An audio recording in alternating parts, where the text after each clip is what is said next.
Il est clair que le livre de l'Apocalypse tient une place à part dans la parole de Dieu. Dieu agit en tout point d'après la pleine révélation de ses conseils éternels. Une fois que nous avons compris cela, nous sommes prêts à aborder le point central de ce livre, le bouquet final, les noces de l'agneau. C'est en quelque sorte l'apothéose. Et j'entendis comme la voix d'une foule nombreuse, comme un bruit de grosse eau et comme un bruit de fort coup de tonnerre disant Alléluia. Car le Seigneur notre Dieu Tout-Puissant est entré dans son règne. Réjouissons-nous, soyons dans l'allégresse et donnons-lui gloire, car les noces de l'agneau sont venues, son épouse s'est préparée. Les noces de l'agneau constituent le point culminant au-delà duquel il n'est plus possible d'aller. Le but de Dieu est pleinement atteint dans les noces de l'agneau. Dans la pensée céleste de Dieu, le mariage est une question d'identité.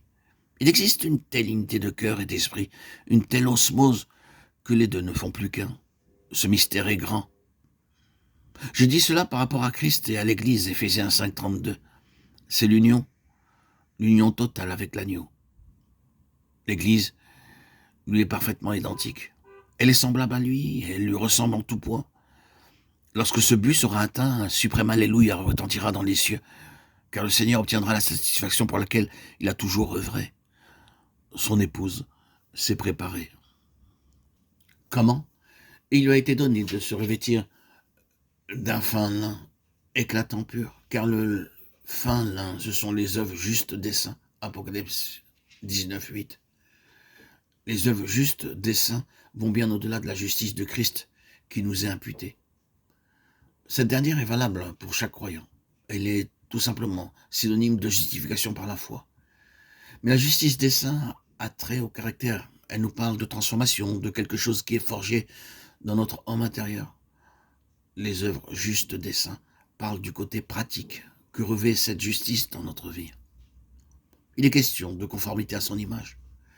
C'est cela l'épouse, la femme de l'agneau.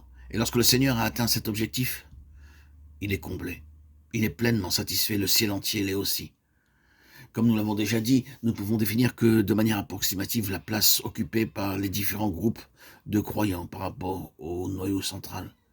L'un se trouve tout près, l'autre est un peu plus éloigné, et un autre l'est encore plus. Tout cela est en fonction de la mesure du Christ agneau que nous possédons en nous. Bien entendu, je ne fais qu'énoncer une vérité, mais notez bien que cette discrimination n'a rien d'arbitraire.